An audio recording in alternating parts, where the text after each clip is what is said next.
Hello and welcome to another caterer.com catch up of our recruiting podcast. I'm Narayan, and today I'm delighted to say I have with me the founder of PR company Ready10, David Fraser. David, hello. Hi, Lance. How are you?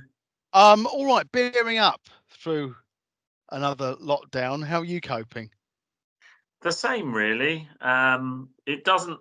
We're told it seems to be a bit less restrictive than the first time round, but it's still quite. It's not quite the same as being back and being fully at it. Although it looks like you're in some sort of office, so you might be. This is a fake background. It's not real. Oh, I see. Because this background reminds me of being in the office. So it's so near yet so far. Well, you fooled me. You did well. I shouldn't give away my secrets. David, again, thanks for joining me today. It's really great you could take the time. Let's get. We're going to talk about the Invisible Xmas Party, which is running this year. We're going to talk about that. You're going to let me know all about it. But first, a bit of background. Who is Ready10? What do you do, and what do you specialise in? Yeah, so we are a PR agency. So we specialise in consumer PR. I would say kind of more perhaps on the digital side and helping our clients gain visibility online. But really, it's around creative PR work that gains attention and gains what we call earned media, so attention through press coverage. Our clients include the likes of McDonald's, Paddy Power, Money Supermarket, AXA, and various others. There's about 23 of us. So we're sort of a large, small agency, if that makes sense. Yeah, it does. Yeah. And we've been going nearly 5 years. Wow. Got some big name clients there. We're so far, yeah. I'm pretty pleased with it. I shouldn't pretend. Yeah. No, don't fake it at all. You're doing really well. You've heard of McDonald's then? I've on my radar somewhere. My daughter mentions it now and again. They're going to be. You've come up with this idea for the Invisible Xmas Party. Yeah. Now, where did the idea for this come from? We're going to go into the nitty gritty, but where did the idea come from? Is there a story behind its creation? Okay. So I have to be careful not to sound a bit sort of full of ourselves when I do this explanation, and also understanding of the fact that lots of people have struggled a lot over the pandemic.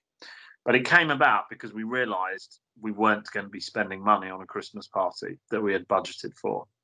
So it was about, I would say, 4 to 6 weeks ago, something like that. We're doing our planning for the rest of. Of course, we've had some pain over the pandemic, but we've been very fortunate.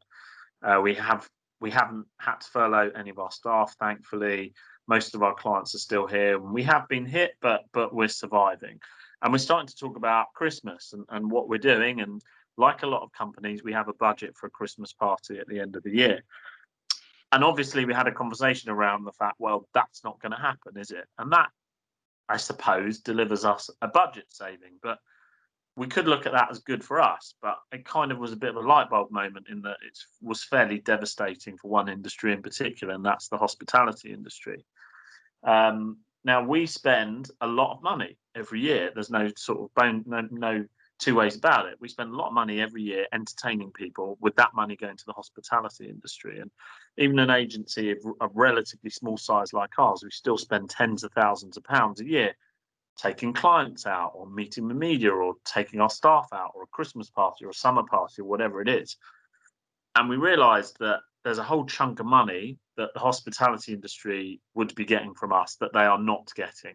And if we extrapolated that across our industry and then across the economy, it's kind of like, wow, this is a really hard hit, really badly hit.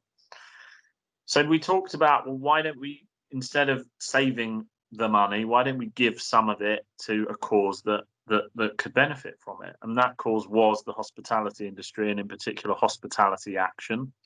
We got put in touch with them. So for those who don't know, and I'm sure many of your listeners do, Hospitality Action are a charity that help people in the hospitality industry, obviously. Individuals through mainly £250 grants, people that have hit hard times. This year in particular, they've given away £1 million in grants, more than ever, because they're needed more than ever.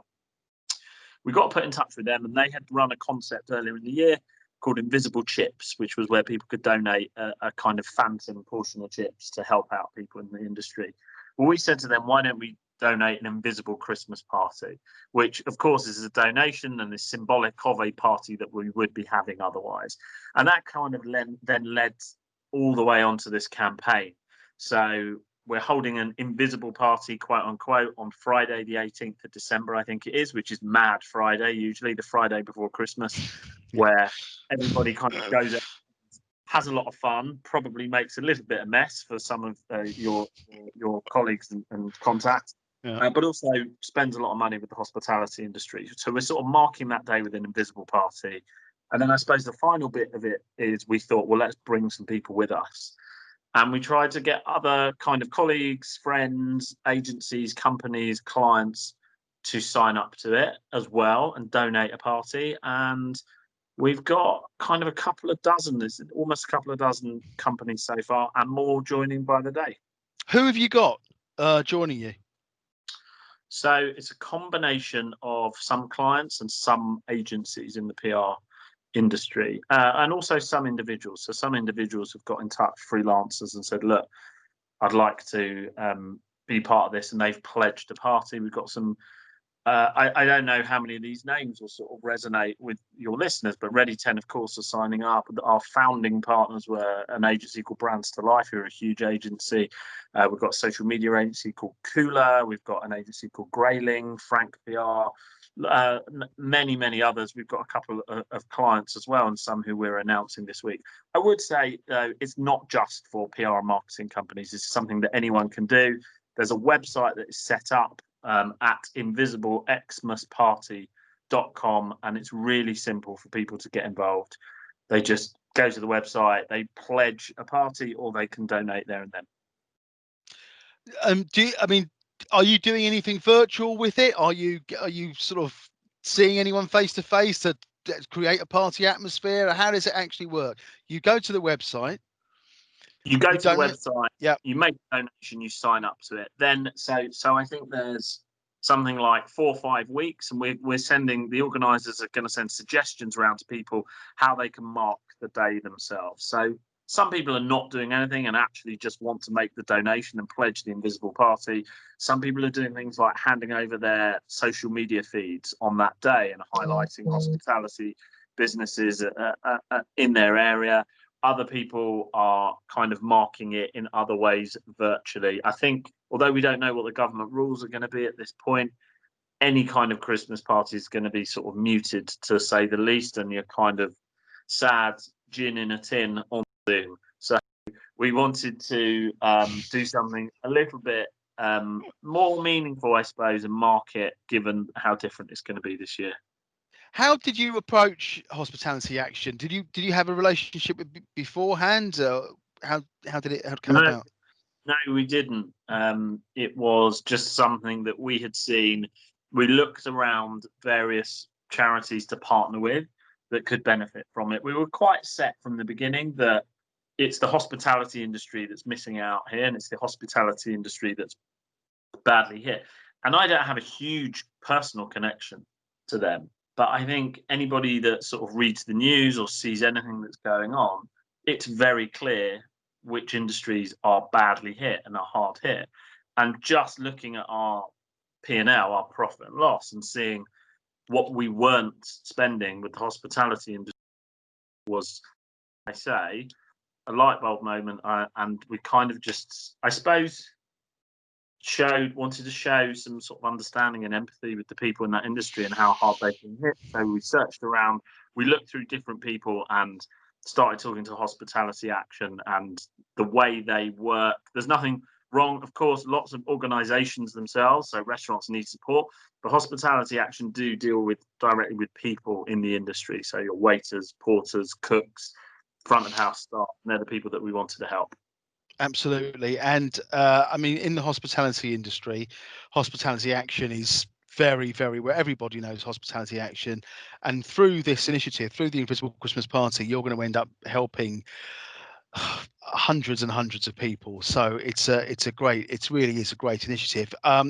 We are fully behind it at caterer.com. We're promoting it on our social channels. We're trying to encourage other hospitality business to get involved and to donate as well. But we're also partnering with our sister company Total Jobs to Mm, try and reach businesses outside of hospitality as well. So apart from the website that you mentioned, you can mention it again. mm. What are the other forms of communication that people can reach you on? So people can go to the website at invisibleXmasparty.com. They can email donate at invisibleXmasparty.com.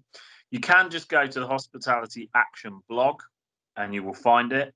If you're on Twitter, it's at Invisible Xmas. And if all that fails and you just want to get in touch with me and ask me about it, my Twitter is at David E. Fraser. Fantastic! It's great. We're going to put that all on the information, the description on the video on this on YouTube.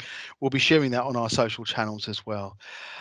It's a fantastic initiative. It really is, David, and I know that a lot of people are very happy that it's happening, and it's a great thing to do. Thanks for spending the time with me today. It's great we got there in the end. um, but brilliant, thank you, and we'll be in touch, and we'll be sharing more as you go along with this Perfect. project. All Thanks. right, Take care. all the best. You take care. Thanks a lot, David. Bye bye now. No worries. Bye. Bye bye.